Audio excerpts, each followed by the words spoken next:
Okay, we are recording. I am Brandon Polite, Associate Professor of Philosophy at Knox College in Galesburg, Illinois. And I'm joined by Evan Malone, who is an Assistant Professor of Philosophy at Lone Star College in Houston, Texas. Evan, thank you so much for joining me. Hi, thank you for having me.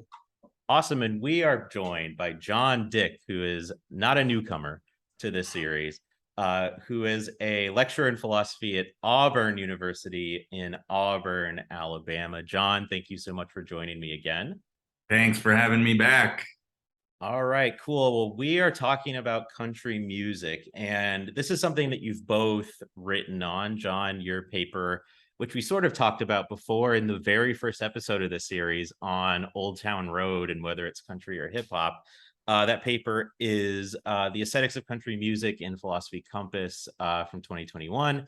And more recently, Evan, you've written a paper sort of in response to John's called Country Music and the Problem of Authenticity, out this year, 2022, in the British Journal of Aesthetics.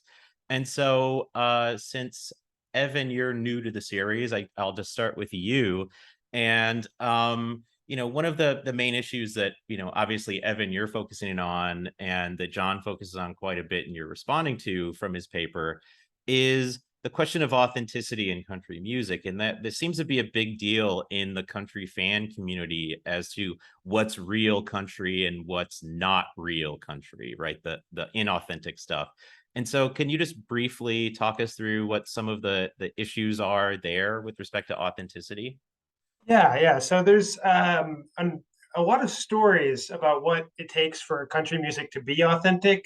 Sometimes you hear people say things like, "Oh, the good, true, real country music is like three chords in the truth," or it's I think it was Hank Williams Sr. who said, you have to plow a lot of dirt in order to play country music.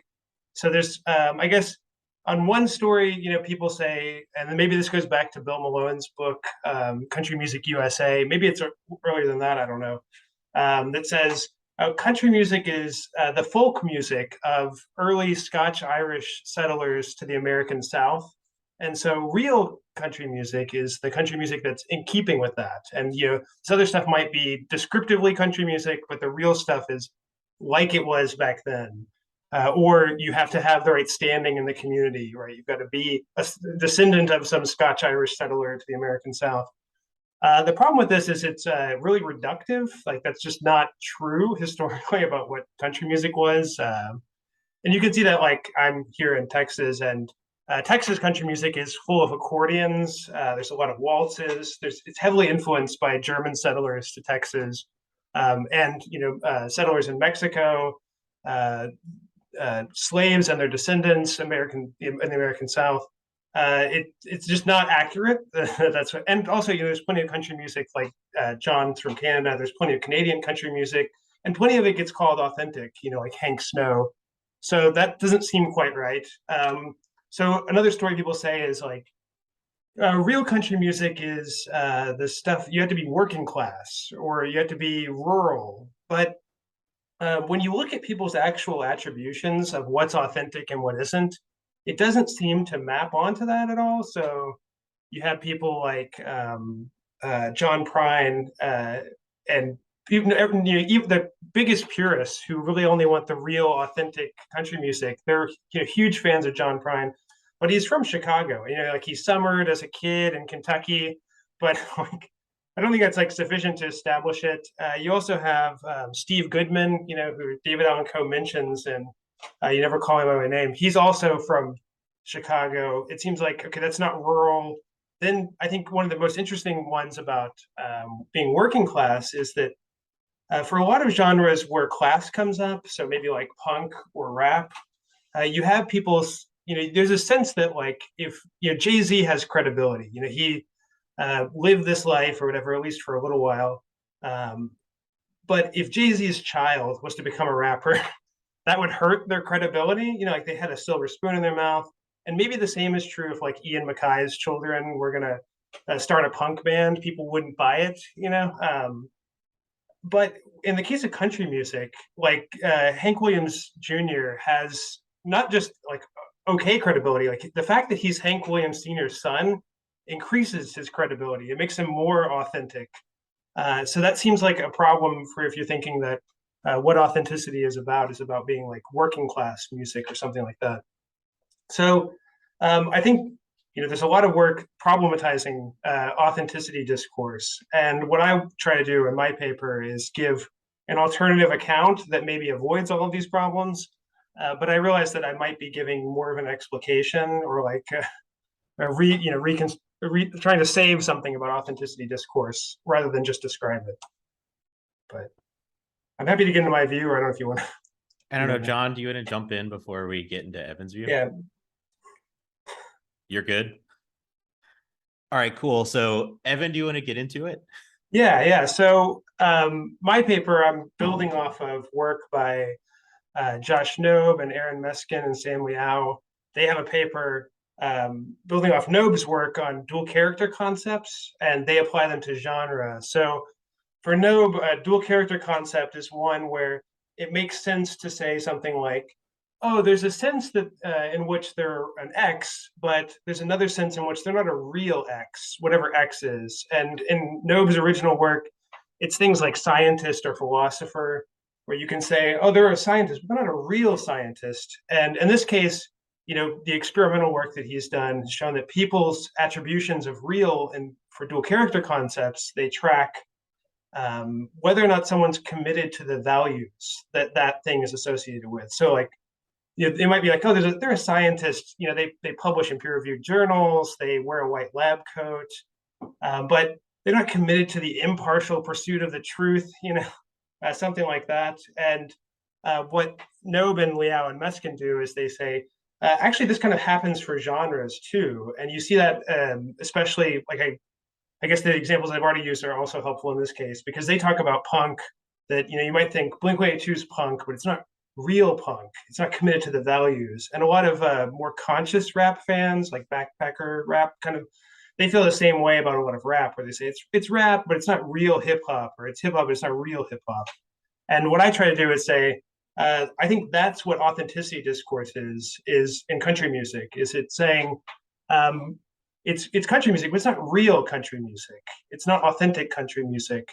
And then the project is then figuring out what kind of values count towards being authentic. So it's not about like having a certain pedigree. It's not about being from a certain place or having a certain falling in a certain socioeconomic position, but about embodying country music's values. And I think maybe some of those things, why people are seduced into thinking about class or about geography, is because those are signifiers. There's some evidence that you have the right experience, you're situated in the right way to endorse the values. And yeah, so that's a kind of general gloss of my position. Awesome. Thank you. John, do you want to jump in there? Because you wrote about the sort of the sharing of values as being sort of key to, what country music's all about. Yeah, totally. I think like what Evan says is totally right. Like, yeah, I think however authenticity works, it's got to work in the kind of way Evan's describing here. I guess one thing that makes country music so interesting, maybe this makes like Evan more charitable than me, is that like there's this really good book by Richard Peterson, who's a sociologist, who wrote, I think, the first really good study of country music, which is called Creating Country Music, and the subtitle is Faking Authenticity. So I'm like fascinated by the way that people just get authenticity wrong over and over and over again throughout the history of country music. And like people never realize that they're doing it in the moments, but like this is what happens every day on like any social media site or whatever, any country fan who's grumbling about mainstream radio. This is what's always happened.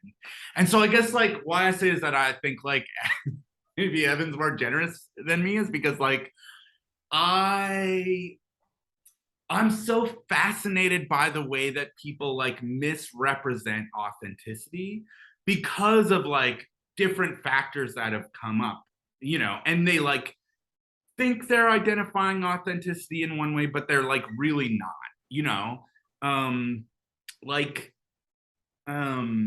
And so I just think like, I mean, I've written about this in classical music too, the way that like recent trends in classical music cause people to totally misidentify what's authentic and what isn't, technological influences or whatever. So like, I'll just say really briefly, I think that like, I think like country audience, I don't know if this is like essential to country music, that country music fans are just really bad at identifying authenticity. Like maybe I'm like an error theorist about like I don't think I am, but I'm somewhere close where I think like there's something so essential to the story of country music that people have always misattributed country music or authentic, where the authenticity lies. So I'll just say like I'll just throw out a couple examples are like, and I could talk about this all day, but I'll just talk about like there's this recent record by Ernest. I can't remember what the title of the record is. Ernest got a lot of attention because he opened up for Morgan Wallen, who's, we could say a lot about Morgan Wallen, obviously one of the best-selling artists in the United States right now, number one for how many weeks, on the album charts. So Ernest got famous because he opened up for Morgan Wallen. So he released this new album, and it's just full of pedal steel, like full of it. Every song, just throwing the pedal steel on every track, and people listen to it and go, "Oh, that's so authentic. That's so real." But you listen to the like cadences, you listen to the themes, and they just feel like it's so hip hop influenced. Like Ernest himself grew up as like a SoundCloud rapper in Nashville, so like you can tell the influence there. But like they're like, it's just this trick of like the pedal steel, and then they totally are fooled by that. I think conversely, someone like Ham Hunt, someone like Sam Hunt, I think like has not as much traditional instrumentation, but like on a very deep level, these songs like feel country. The like lyrics and the choruses and even the harmonies even that are there, I think like on a deep level I think they are very country, but people misidentify because they're just hearing the instrumentation.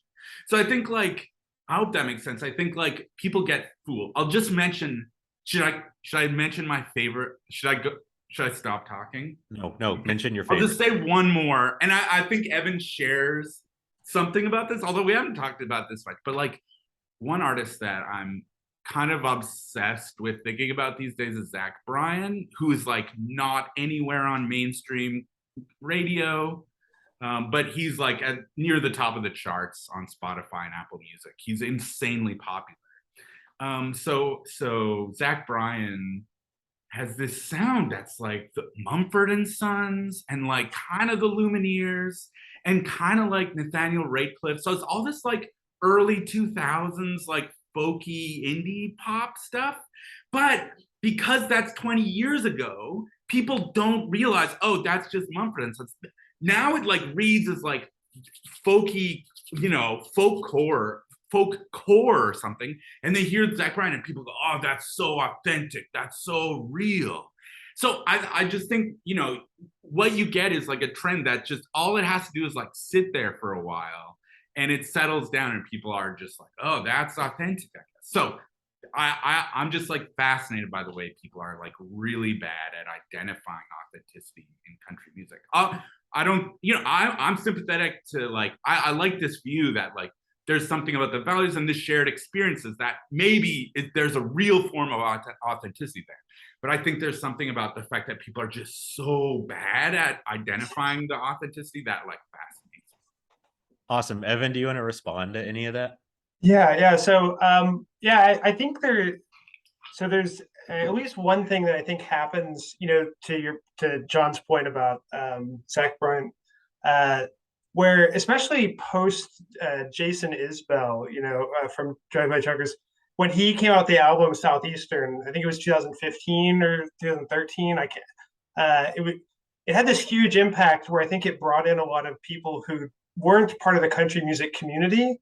But I guess what I would want to say about this, my analysis of this case is that like his influence, or maybe also to some degree Sturgill Simpson or Tyler Childers, where the things that I think are signifiers of a commitment, of you being involved in the community, people from outside the community just adopted those signifiers as like, these are going to be the features of our genre. And this is where I think country music always has this dialectic between the hardcore traditionalists and the more progressive mainstream people.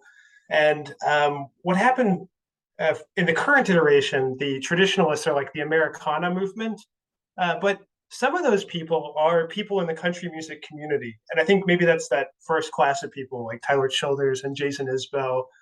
But then you had the people who are influenced by them who then identify as Americana without really identifying as country music or identifying as country. They just think, oh, our genre is just the cluster concept, of these features that pick out, worse signifiers in the country community. But I'm not attached to it. I'm not influenced by it. I have no real commitment to it. And so that's, I guess, so I'm in a way, like even though I'm trying to preserve authenticity discourse and say it has a place and it can be interesting and make, appreciation more fun and social, it still can go wrong and it can be co-opted by people who probably aren't part of the community.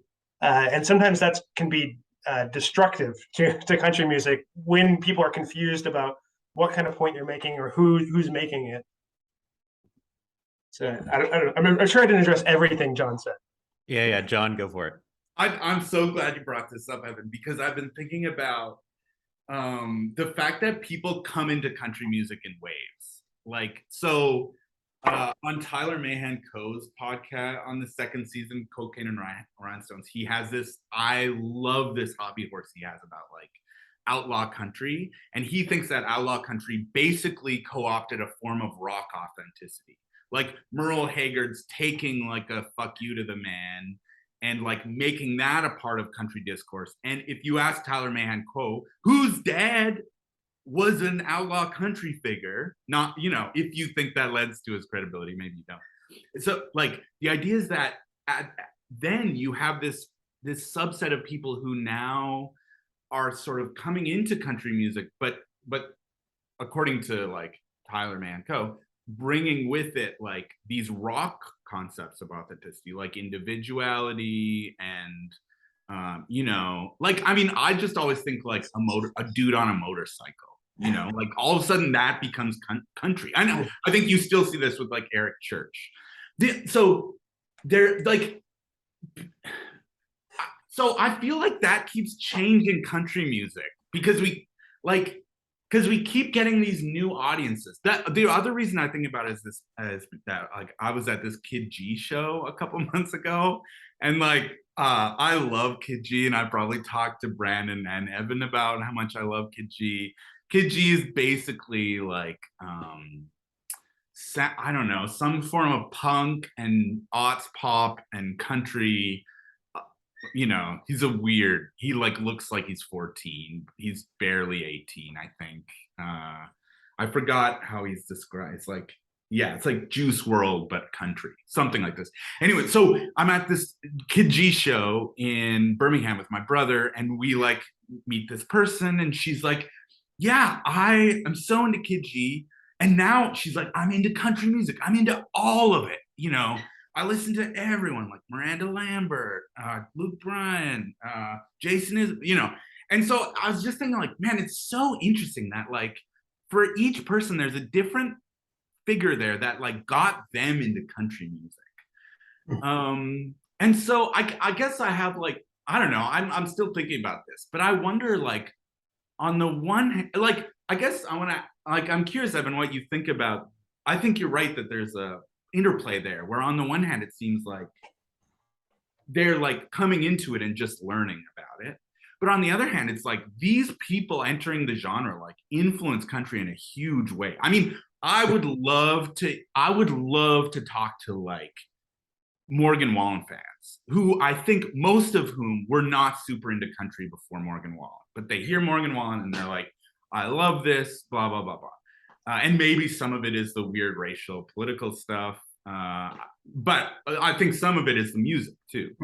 So like, anyway, so I'm wondering how you think about that, I guess, as someone who's still making up his mind. Yeah.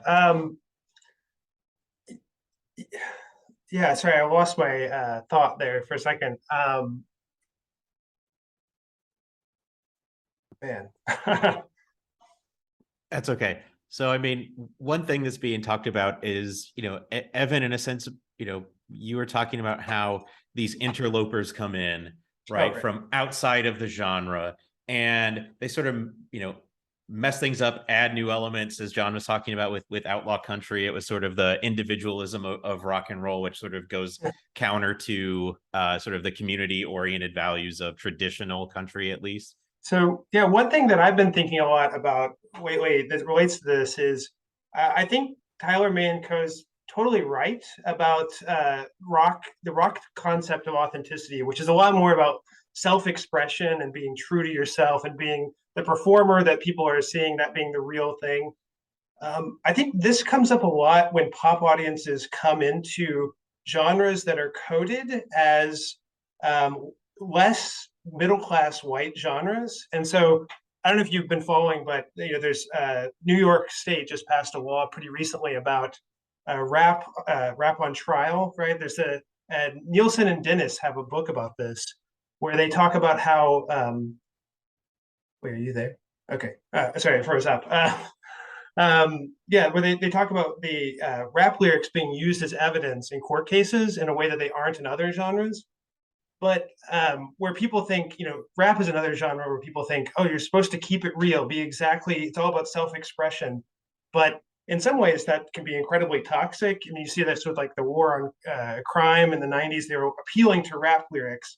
And there's this assumption that it's expressive of yourself, it's testimonial.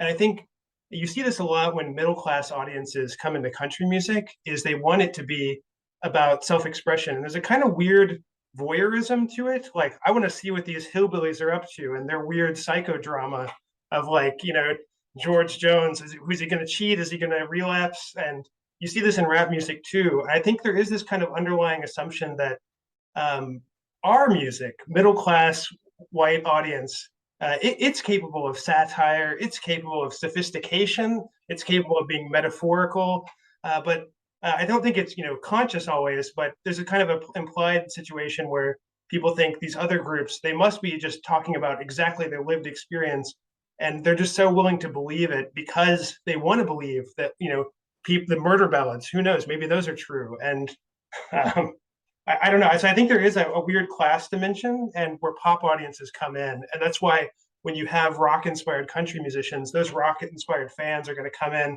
and they want authenticity to be the kind of authenticity they see in rock music, but even more so, they want the kind of voyeurism that comes with tourism in rural working class genre like country music historically.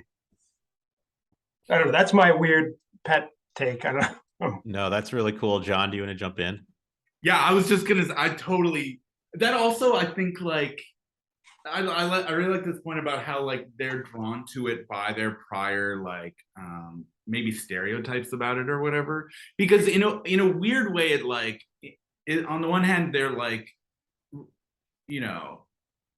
drawn to these new kinds of voices or new influences, but on the other hand, that they're drawn to it because of what they already antecedently expect about country music. Mm-hmm. Like I don't know, I feel like this. So since you gave your more, I feel like this is a more controversial take I have. That like, I feel like at least among kind of like middle class audiences, like educated, whatever. Like, I feel like Sturgill Simpson and Tyler Childers are big ways in. And these people both reinforce like ideals that people have from the outside about authenticity in country. This is partly how I got into country music, was like this kind of music, like a little bit before Tyler Childers, but still. But then I think there's a weird way in which I guess now we can talk about different kinds of country music fans. But I feel like part of the conversation is a kind of mainstream, country music that's been influenced by Rascal Flatts and Brad Paisley and Florida Georgia Line. And like, that's just part of what country music is now. And not that it's the whole of country music. And there are, there's a whole, especially now, I think in the last 3 years, country music is huge. But and there are just so many more movements now. But I do feel like there's a way in which this is, I guess, just another way of making Evan's point, in a slightly different direction. And I feel like people come to it with this expectation, oh, there's got to be a ton of steel guitar, and you're going to talk about how pissed off you are and how you have a blue collar job, blah, blah, blah, blah. And then you come to it and you hear, and then you're like, oh, well, Zach Brown band isn't really country. I can't sing about relaxing in the sand or what, this like Kenny Chesney beach. But then it's like, no, I'm like, that's part of what country music is. So, I mean, this might be just my personal story, because it took me a while in country music to be like, oh, actually, this is country music. This is part of it. Not that I like all mainstream country music now, but I feel like there's a way in which once you're in, you can become more accepting of mainstream country music, if that makes sense. Yeah, and I mean, I think especially to the point about beach stuff, like one of those big stories that people say about country music is, the big shift was people returning from World War II, moving, during that time period, the 40s and 50s, moving to cities and wanting to reconnect with their rural life. This is the first time that more Americans were in cities than were in rural areas. But one thing that also happened was, the steel guitar came from being brought back from like the Hawaiian and Pacific Islands by U.S. GIs. So like, there's always been a beachy element, as long as it's been called country music in that way. But maybe that's just a tangential point. But I think the point about like, once you're in more, you can accept more variety. I think it also works the other way too. So like Lil Nas X, I mean, I think there's a lot to say there, but even at the most charitable people who think this is just about the musical differences, it's not about anything else, not about race or whatever. Those people are not willing to extend the same kind of leeway they would to like hip hop influences. That, when Sturgill Simpson, there was an interview for, I can't remember which of his albums, maybe it was Sailor's Guide to Earth, where he said, this is basically, from my perspective, a hip hop album. I can't remember which album that was, but people think, oh, this is the real authentic thing. And so, I mean, part of that, I think, is having standing in the community. Like he put in the work to make, High Top Mountain, or to make this really authentic, traditional sounding stuff. And now you trust him to like extend the genre in a way. And people didn't feel like Lil Nas X had the standing. I mean, some of those people felt like he didn't have the standing for terrible racist reasons, but I'm trying to give an explication of the more charitable interpretation here. But yeah, so I think the point about like having standing to go and push the genre in new places also applies to artists. Yeah. John, do you want to reply to that? Yeah, I think that seems totally right. It's interesting to compare like Lil Nas X, who comes in and has no standing. Well, I guess this is just your point. Lil Nas X comes in and has no standing and can't change it, whereas I think Sturgill has standing.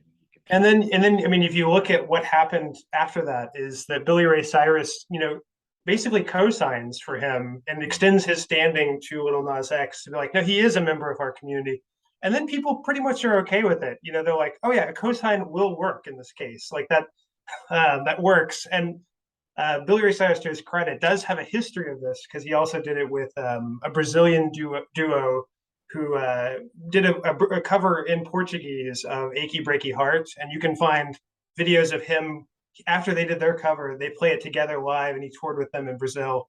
So I mean, community standing seems to play a big role in whether you're accepted as the genre, but also as the real thing too. I feel like, I didn't mean to. I feel like this invites a conversation about country music outside America. But before, it just occurred to me that I think Post Malone realizes you need standing, and that's what he's doing in preparation for his country album. Like, he played with Dwight Yoakam's band in that amazing video. And then he's like, I don't know if you saw, he's like doing stuff with Brad Paisley now. Like Brad Paisley updated his Instagram bio, which said, or maybe still says, like, I write songs for Post Malone. Yeah, he covered a Sturgill Simpson song for that fundraiser after the freeze in Texas. And a Brad Paisley song. Yeah. Yeah, so I think, part of it is, showing that you care about the tradition, and so that's what makes it, real for fans, as is having the kind of standing or the kind of I use the language of Rawls's account of practice. So I want to say like, oh, there's a kind of officerships in the genre, and country music stands out because there is like a role for the Grand Ole Opry that there isn't a Grand Ole Opry of punk. I mean, maybe there was CBGB at one point, but yeah, there's and then it's weird because it's tied to Nashville in a way that other music genres aren't tied geographically. But yeah, I mean, it's about securing some kind of officership that then will give you certain entitlements where you can go out and move the genre around, mess with it. Yeah, at least that's my thing. Yeah, nice. Sorry, there's something similar with grunge too, right? I mean, if grunge is a genre, it's very much located to, Tacoma, Seattle, and if you're an LA band like Stone Temple Pilots, who maybe San Francisco, not LA, whatever, California band, like, you sound like grunge, but you don't come from there, right? And so very much like negotiating the boundaries. But I mean, John mentioned this, and this is where I wanted to take it, the issue of, not necessarily interlopers coming in and saying, hey, this is country now, right? But sort of the exporting of the country genre to other places in the world, like Canada, like Australia, like parts of West Africa. Evan, I guess I'll throw it to you. In what sense is that authentically country music? Yeah, so one of the most interesting things, I've been like obsessed with international country music and how it gets, interpreted or used in different places. And one of the most interesting things is, I think in my paper, I cite a paper by Furmanovsky, who did some work on Japanese country music. And it was like in a footnote in passing, he mentions in one of these interviews that there's this icon of Japanese country music who hates all the other Japanese country music because it's not authentic, And it's not because he doesn't think any Japanese people have the standing to play country music. He has some kind of conception of what authentic Japanese country music is, and I think like that's definitely going to problematize any account of country music authenticity that says like you have to be Scotch Irish or from rural America or something, because they're using the distinction in Japanese country music. But another thing I think is interesting about international country music is the way that there's a kind of romanticism to a lot of country music about the past, and this is something I bring up in my paper. And often that's not accurate, right? Like it's romanticized, literally. So, but one thing that people then worry about when they're like, "Oh, you're thinking the past is so great that it's going to be, inherently conservative, or that's going to be problematic for racial reasons." But one thing that's super interesting is how that's been used in like East Africa or in the Aboriginal country music scene in Australia, the Koori country. There's a guy, Harry Williams, and he has a song called The Streets of Old Fitzroy, where, I mean, it's exactly like what you would expect from country music, being complaining about the cities and all that. And then, he throws in this line like, oh, and then the white man brought the cities, and it used to be this pristine country environment. And he's able to use like the language of country music to make a criticism of colonialism and modernity as like this kind of instrumental rationality of late capitalism. And so I think it's really interesting the ways that like the political content can change depending on how it's being used in the community that it's in. Yeah, John, do you want to? I was just gonna say, like, thinking about like a lot of First Nations communities in Canada too. They're like First Nations radio stations are often by default country radio stations, and part of that is just like the reservations tend not to be cities, so it tends to be rural content. But yeah, I just want to mention the East African country scene, especially in Kenya, is huge and diverse and varied, and there's a lot of like resources to learn about it or to listen to it on YouTube. So just gonna advertise that. Nice. I could throw some links in the description. Yeah, I have a YouTube playlist of just every international country song I come across. So, awesome! You should send that to me. Yeah, I will. Cool. So I think I want to finish with the question of, we were talking about authenticity and what makes country, if anything makes country, or how that's been negotiated over time and how that's changed over time. But there are people, we're talking about country fans largely, but then there are people who are not country fans. And this seems to be a lot of people, maybe, I don't want to say the majority, but a large number of people who, claim that their taste is eclectic. I like all sorts of music. I like everything, but not country music, right? Everything but country seems to be, a very common trope with respect to people's musical tastes. And do either of you, and maybe I'll throw it to John first. John, what are your thoughts on that attitude of I like all music, dot, dot, dot, except country?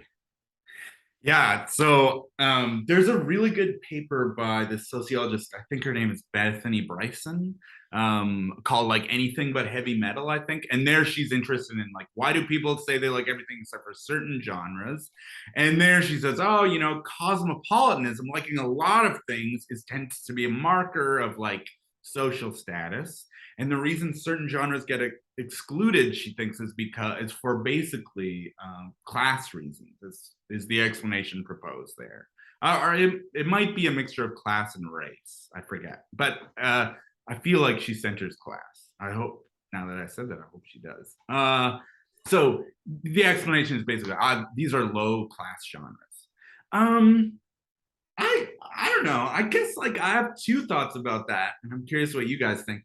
First of all, like I wonder, and maybe it's just because I'm becoming more of a like country fan, but I wonder to what extent that's still true. Like I feel like what you hear now is not I don't like country music.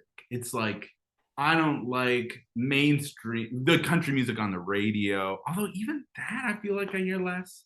But I do feel like country almost feels like the last like it feels like something that people are really curious about. Like for example, I feel like a lot of really cool people like Orville Peck. I feel like Orville Peck's like a cool artist to like.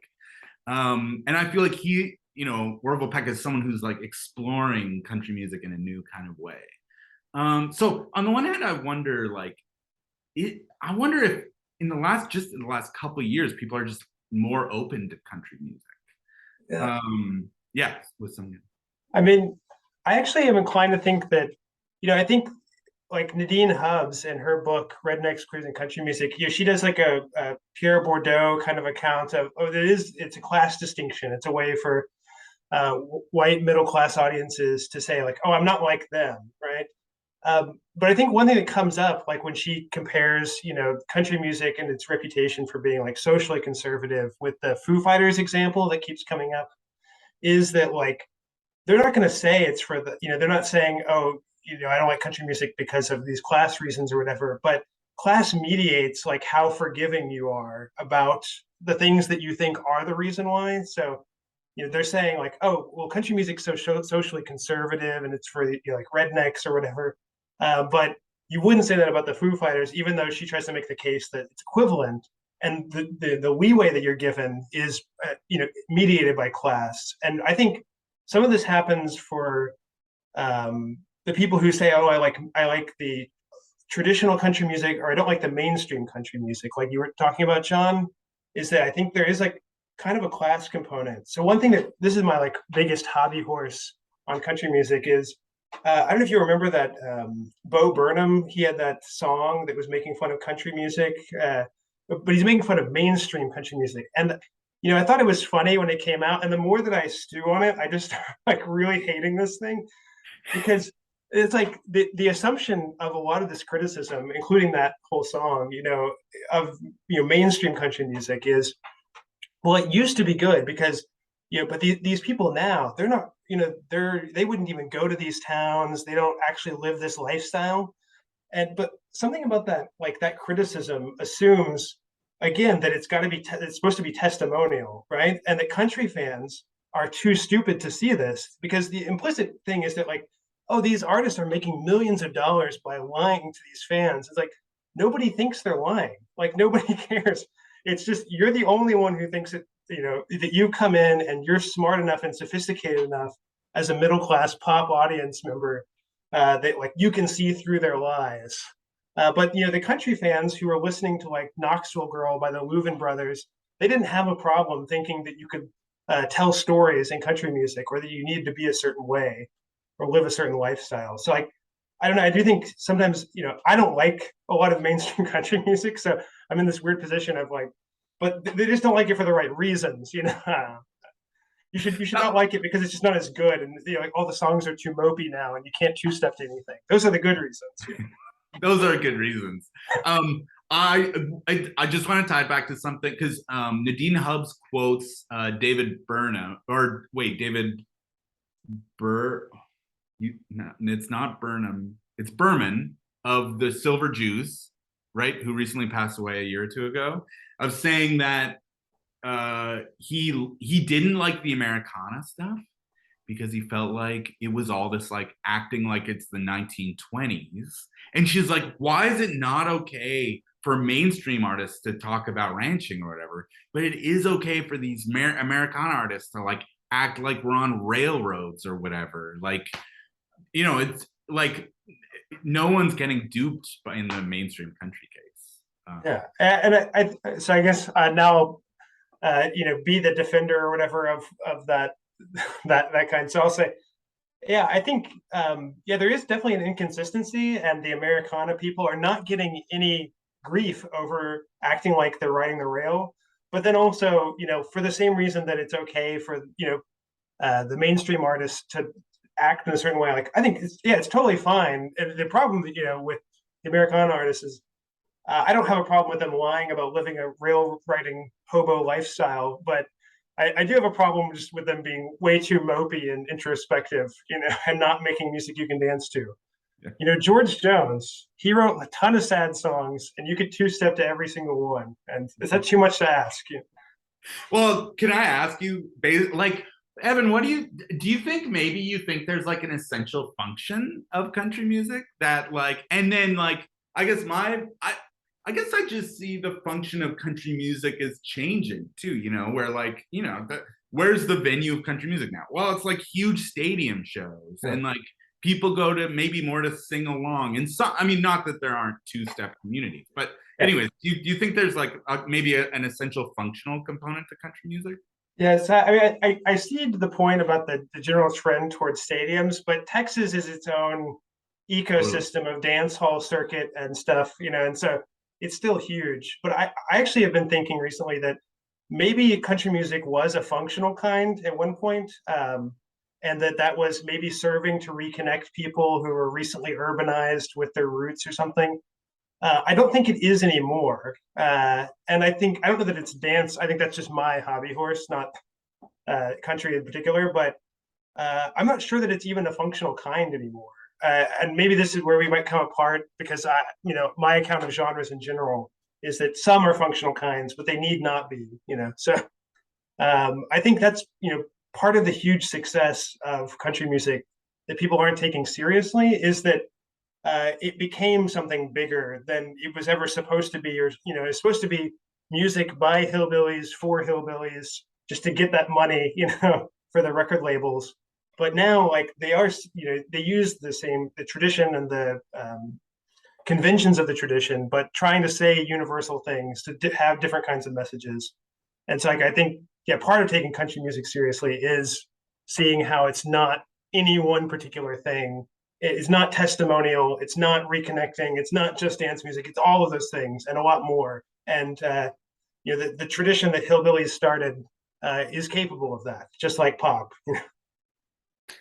Totally. I think, like, just to go back a little bit to the class conversation, that changing function conversation, I feel like, at least I feel like here down in the South, a lot of country fans are people who like to think that they're working class, even though they tend to be like small business owners who have like a ton of super nice trucks, and they do very well. I think maybe there's a kind of anti-educated, I don't know, like something about values there, and people, when they go to concerts, like you mentioned this in your article too, I think, Evan, like people are cosplaying as like that's the only time some people bring out their cowboy boots. So I don't know. I feel like it maybe like it. I don't know. I'm not trying to convince you to think it still is a functional kind, but I could see a case being made that it still does serve this weird, class purpose for some people. I think it definitely still serves a reconnective, purpose. Like, I love, listening to George Jones and thinking about, spending time with my grandpa in East Texas and in the piney woods and all that. But yeah, and I think it's true. Like in Houston, there's the world's largest livestock show and rodeo, and they have Go Texan Day. Everybody is dressed up in Western wear, even if they're like an accountant or whatever. And I mean, one thing that I think comes up a lot, at least in Houston, maybe this is true just generally in the South. I don't know how much it would play out like in Iowa or in Canada or something, is that there's a lot of new money. In Houston, that's like a lot of oil and stuff like that. And so you have people who aren't working class. Well, they are I mean, they're doing hard manual labor, but also making, six figures or something like that. Or they're recently white collar, like their dad didn't go to college, their grandpa didn't go to college, and they're the first. And so there is a kind of reconnected function like that. And I think maybe this is in some ways the same story about why Hank Williams Jr. gets credibility, is like he doesn't need to have been working class. Like the fact that he grew up in an environment with Hank Williams, I mean, for as long as Hank Williams was alive, and his family and that situation, like that, he understands that experience even if he didn't live it.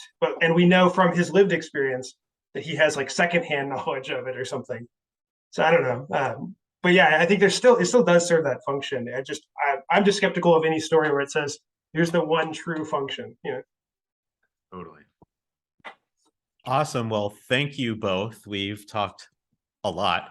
And this was really, really fantastic. So thank you both for joining me. Yeah, thank you for having me. Yeah, thanks so much, Brandon. Awesome.